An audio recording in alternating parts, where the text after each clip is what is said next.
তো বস চলে এসেছি নতুন ভিডিও নিয়ে। তো আজকে এই ভিডিওতে ধুরন্ধর সিনেমাটা নিয়ে কথা বলবো। তো আমি হয়তো লাস্ট রিভিউ দিচ্ছি, সবার রিভিউ দেওয়া হয়ে গেছে এবং খুব প্রশংসা পাচ্ছে সিনেমাটা। এখন ফেসবুক খুললেই শুধু ধুরন্ধর এবং অক্ষয় খান্নাকে নিয়ে প্রচুর প্রশংসা হচ্ছে, তার অ্যাক্টিং নিয়ে প্রচুর প্রশংসা হচ্ছে। দারুণ পারফরমেন্স দিয়েছে অক্ষয় খান্না এবং আরবিক যে সংটা ওটা ভাইরাল হয়ে গেছে। যেরকম অ্যানিমালের জামাল কুদু ববি দেওলের এন্ট্রি সংটা ওটা ভাইরাল হয়ে গেছিলো, ঠিক সেরকম অক্ষয় খান্নার এখানে একটা ড্যান্স, ওই আরবিক সংটা কিন্তু ভাইরাল হয়ে গেছে। ওটা ব্যাপক লাগছে ভাই শুনতে। তো আমার সিনেমাটা ভাই হেভি লেগেছে, হেভি মস্তি পেয়েছি সিনেমাটা দেখে। ওয়াইআরএফ স্পাই ইউনিভার্স, যে স্পাই ইউনিভার্সটা আছে আদিত্য চোপড়ার, যারা পাঠান, টাইগার বা ওয়ারের মতো সিনেমা বানিয়েছে, কবিরের ক্যারেক্টার, তাদের না অনেক কিছু শেখা বাকি আছে।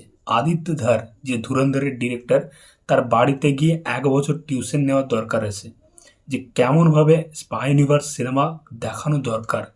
তারা যেটা দেখায় সেটা শুধুমাত্র সিনেমা, কিন্তু আদিত্য ধার যেটা দেখিয়েছে সেটা হচ্ছে অ্যাকচুয়াল সিনেমা, সেটা হচ্ছে রিয়েলিটি।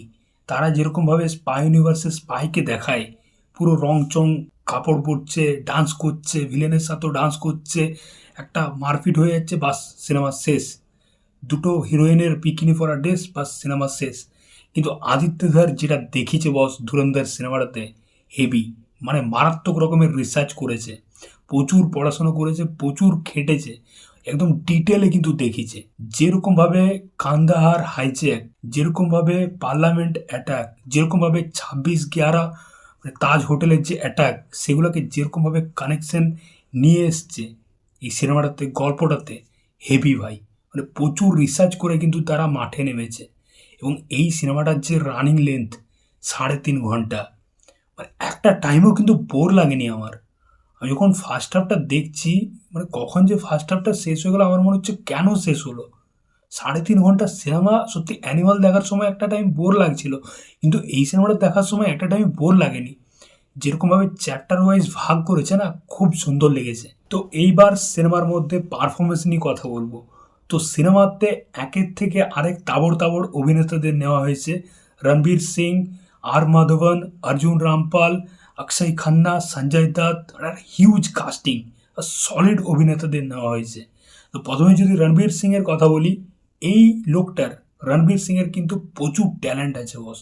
সে যদি আং বাং না বকে, এই দুদিন আগে যেরকম ওই ঋষভ শেট্টি কান্তারা 2 নিয়ে একটা বাং বকে দিল, এইসব যদি না করে ছ্যাবলামি, তাহলে কিন্তু বহু দূর যাবে।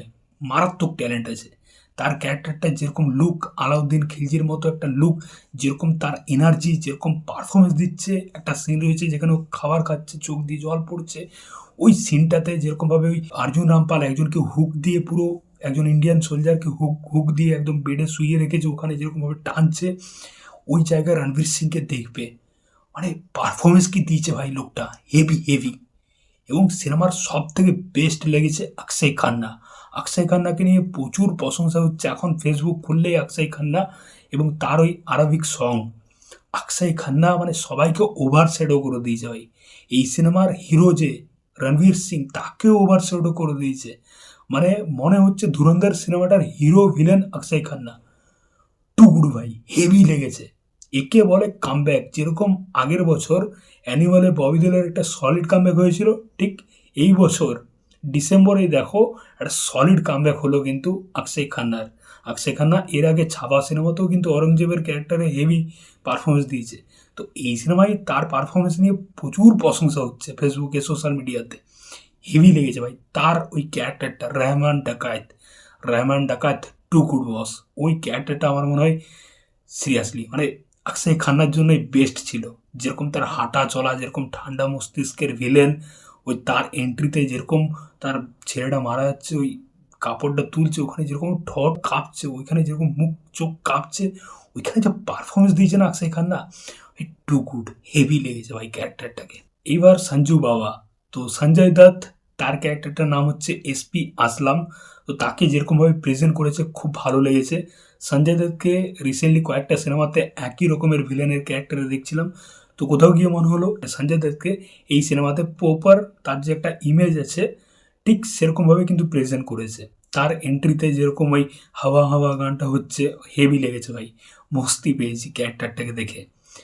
অর্জুন রামপাল তার স্ক্রিন টাইম অনেকটাই কম, কিন্তু যতটুকু ছিল ভালো লেগেছে। আর মাধবন তারও স্ক্রিন টাইম কম, কিন্তু যতটুকু ছিল বেশ পাওয়ারফুল ক্যারেক্টার, অজিত দোভালের ক্যারেক্টারের উপর বেস করে এই ক্যারেক্টারটা। তো বাকি ওভারঅল যতজন সাপোর্টিং ক্যারেক্টার, সব থেকে একটু কমজোর লেগেছে এই সিনেমার যে নায়িকা, ওই সারা অর্জুন, যে রণবীর সিংয়ের নায়িকার চরিত্র প্লে করছে, বাস তার অভিনয় একটু ইধার উধার লেগেছে। মানে এত তাবড় তাবড় অভিনেতার কাছে ওভারশেড হয়ে গেছে, এটা স্বাভাবিক, যে কেউ থাকলেও হয়ে যেত হয়তো। অ্যাকশন সিকোয়েন্স আমি বলবো না ব্যাপক লেভেলের কিছু অ্যাকশন হয়েছে, কিন্তু যেরকম অ্যাকশন দেখিয়েছে না, হেভি লেগেছে ভাই। এই সিনেমাটাও রেটেড, যেরকম ভায়োলেন্স দেখানো হয়েছে সেটা কিন্তু গল্পর সাথে যায়। মার্কো বা এইসব সিনেমাতে যেরকম ভায়োলেন্স এখন উটপাটাং চলে আসছে, গল্পর সাথে কোনো কানেক্টই নেই, শুধুমাত্র ভায়োলেন্স দেখানোর জন্যই মনে হচ্ছে যে হ্যাঁ সিনেমাটা বানিয়েছে। কিন্তু এই সিনেমাতে যেরকম ভায়োলেন্স দেখানো হয়েছে সেটা কিন্তু গল্পর সাথে যায়। যেরকম অক্ষয় খান্না ওই বাটখারাটা নিয়ে মুখটা থেতেলে দিচ্ছে, যেরকম ওই মেজর ইকবাল অর্জুন রামপাল একজন সোলজারকে পুরো হুক দিয়ে, গোটা শরীরে হুক দিয়ে পুরো টাঙানো আছে, ওটা টানছে, ওই সিনগুলা, একজনকে গরম জলের মধ্যে চুবিয়ে ওই ঢাকনাটা দিয়ে দিচ্ছে, একজনকে বাইকের গলায় ফাঁস লাগিয়ে টানছে, মানে ওই সিনগুলা দেখলে রক্ত গরম হয়ে যাবে ভাই, হাত পা ঠান্ডা হয়ে যাবে। হেভি লেগেছে, হেভি লেগেছে ভাই, অ্যাকশন সিকোয়েন্সগুলো সলিড। এখনও পার্ট 2 আসা বাকি আছে। পার্ট 2 আসবে 19শে মার্চ 2026, তারা জানিয়ে দিয়েছে। পার্ট 2তে কিন্তু ব্লাস্ট হতে চলেছে, হেভি কিছু অ্যাকশন সিকোয়েন্স থাকবে, যেটা বুঝতে পারছি। তো অ্যাকশন সিকোয়েন্স সলিড ছিল। ব্যাকগ্রাউন্ড স্কোর দিয়েছে শাশ্বত সচদেব। ভাই ব্যাকগ্রাউন্ড স্কোর এই সিনেমার জান, 3.5 ঘন্টা তোমাকে বসিয়ে রাখবে শুধুমাত্র ব্যাকগ্রাউন্ড স্কোর। যা ব্যাকগ্রাউন্ড স্কোর দিয়েছে না, অ্যাকশন সিকোয়েন্স থেকে শুরু করে 90s বা 80s যে গানগুলোকে, হাওয়া হাওয়া এই গানটাকে, বা ওই রাম্বা হো হো, ওই গানগুলোকে যেরকমভাবে রিক্রিয়েট করেছে মিউজিকের সাথে, সলিড লেগেছে ভাই। এবং গানগুলোকে যেরকমভাবে প্লেস করেছে, ব্যাপক ব্যাপক গানগুলো প্লেস করেছে এবং ব্যাপক মিউজিক হয়েছে বস। চুমু চুমু চুমু মিউজিক হয়েছে, সলিড লেগেছে। এবং একটা জায়গাতে আমি শক হয়ে গেছিলাম, সেটা হচ্ছে 26/11 তাজ হোটেল অ্যাটাক। সেটা যেরকমভাবে গল্পর সাথে কানেক্ট রয়েছে, রণবীর সিংয়ের যে ক্যারেক্টারটা হামজা, সে যেরকমভাবে বন্দুক তুলে দিচ্ছে কাসাবের হাতে, এবং সেই কাসাবই গিয়ে মুম্বাইতে তাজ হোটেল অ্যাটাক করছে, তখন রণবীর সিংয়ের যেরকম একটা আফসোস, ওই সিনটা ভাই, মানে সত্যি আমি শক, মানে আমি বুঝতে পারছিলাম না কী করবো। হেভি লেগেছে ভাই সিনেমাটা, সিরিয়াসলি হেভি লেগেছে। মানে তোমার রক্ত গরম হয়ে যাবে সিনেমাটা দেখার সময়। পারফরমেন্স সলিড ছিল, যেরকম তাবড় তাবড় অভিনেতাদের নেওয়া হয়েছে। এবং এই যে ডিরেক্টর আদিত্য ধর, ভাই চুমু ডিরেক্টর, এই ডিরেক্টর বলিউডের জেম। এখনও পর্যন্ত 2টো সিনেমা বানিয়েছে। উড়ি একটা ন্যাশনাল অ্যাওয়ার্ড পেয়েছিল, বিকি কৌশলের কেরিয়ারের টার্নিং পয়েন্ট হয়ে গেছিল, সেই একটা সিনেমা ছিল। আর এই ধুরন্ধর একটা, এই সিনেমাটা নিয়ে প্রচুর প্রশংসা হবে, প্রচুর কথা হবে। দেখো যেরকম কেজিএফ প্রথম যখন এসেছিল, পুষ্পা প্রথম যখন এসেছিল, মানুষ সিনেমাটাকে এতটা সিরিয়াস নেয়নি, কিন্তু আস্তে আস্তে টাইম যাওয়ার সময় পুষ্পা 2 বা কেজিএফ 2 এর যেরকম ক্রেজ ছিল, ঠিক সেরকমটাই ক্রেজ হতে চলেছে ধুরন্ধর 2 এর। এটুকু আমি লিখে দিলাম। ভাই কি সিনেমা বানিয়েছে, সলিড সিনেমা।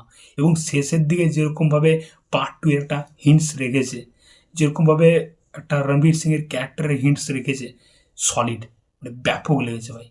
তো আমি পার্ট 2 এর জন্য এক্সাইটেড, দেখা যাক কেমন হয়।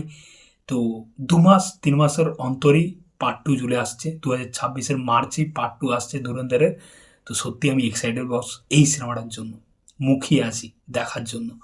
তো তোমাদের কেমন লেগেছে ধুরন্ধর সিনেমাটা অবশ্যই কিন্তু কমেন্টে জানিও। চললাম, দেখা হচ্ছে পরের ভিডিওতে। চ্যানেলটা নতুন থাকলে কিন্তু অবশ্যই সাবস্ক্রাইব করে যাও বস।